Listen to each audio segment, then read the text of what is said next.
Does anybody have someone like this cat in their school? You don't need they don't need a mask. You can tell from their eyes what they're really thinking and what they're really feeling, right? Here's the thing. All of you are listening to me, you're getting all pumped up, right? You're getting some great ideas. You're pretty sure that you can go back into your school, into your organization, and you can probably get some things going.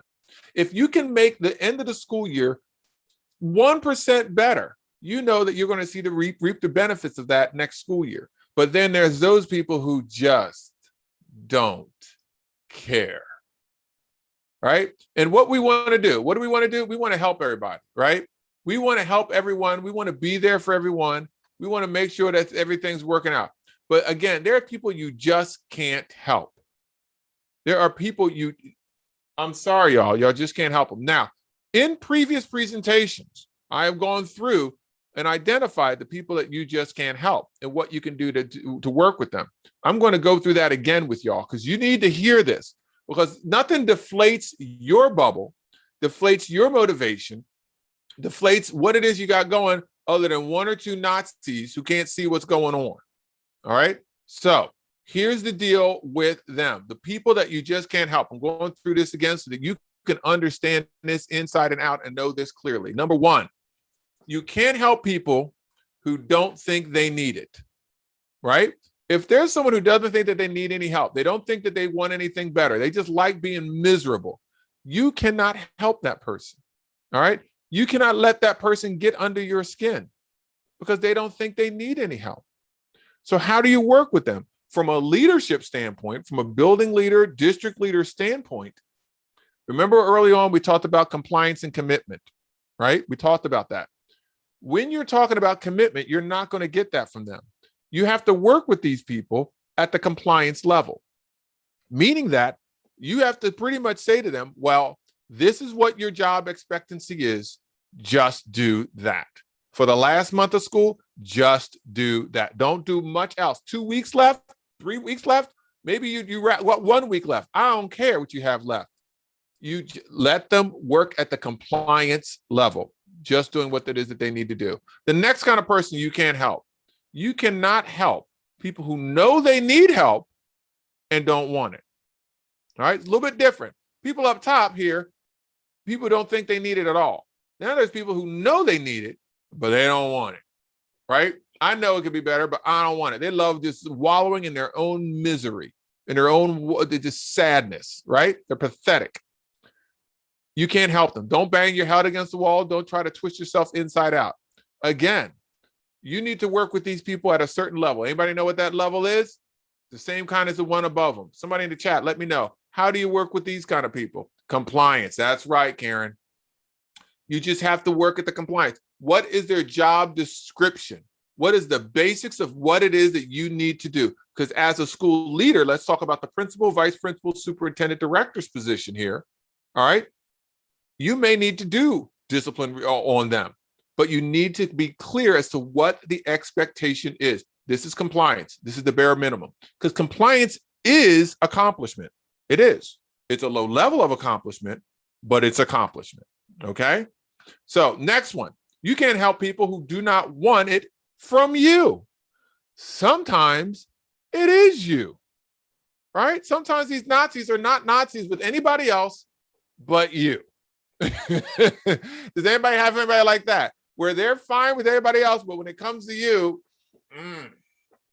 there she comes. Hey, amen. I'm going to church up in here with this one. Yep. Here's the thing with those people, okay? With those people, all right, what you need to do is you need to work within their circle of influence, all right? Because they have a different circle of influence. Who do they look to? Who do they work with? You can talk to them and hopefully they can filtrate into getting to that person, getting that person on board. Otherwise, you just have to stay at that compliance level with them. And I keep saying this because it's important to understand what compliance is, right? We all of you that are here, I'm sure you're the kind of people that go above and beyond all the time. And you just cannot fathom or understand or imagine someone who wouldn't go above and beyond. They're not, but they can do compliance. Their job requires them to do compliance. Even your students, let's look at the student factor. We have some students that have checked out. We have some students who are not with it. There's students who don't want to do anything else. Give them the basics. This is compliance. This is the basics that you need to do. All right. And sometimes it is you. And the last one is you can't help people who are not willing to do what is necessary to get it done. If they're not willing to do what is necessary to get it done, there's nothing else you can do. Right? If they'll talk a good game. Oh, this is awesome. This is great. Love the theme. Oh, you're really good with recognition. Well, I want you to recognize and go to, oh, I just can't do that. Right? They're not willing to do what is necessary to get it done. So with them, I always say, don't water the weeds. Don't water the weeds. All right. They're not seeds. They're not able to see it. They got weeds. Don't water them. Don't keep putting your resources into them. Let them go. As far as what we're talking about, as far as getting to the end of the school year, right? Wrapping it up, finishing strong. You can finish strong with a solid 2 people as opposed to this one person who's going to drag everybody else down. You may have to have a conversation. And here, let me pull out of here. Let me talk to my leaders real quick.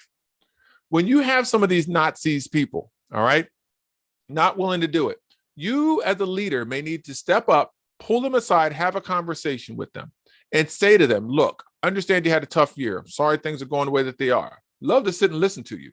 This is what we're doing. This is our theme. This is our focus.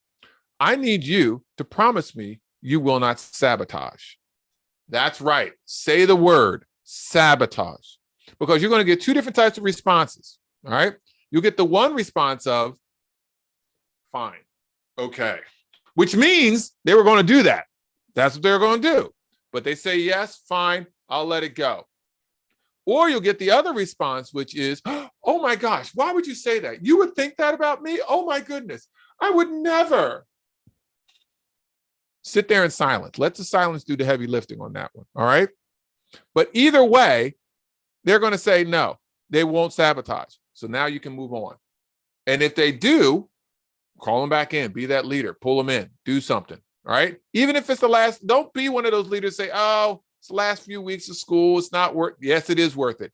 We're setting things up so the next year is even better, right?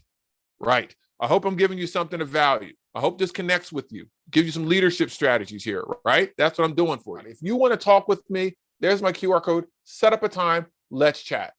Let's chat. I'm all about that.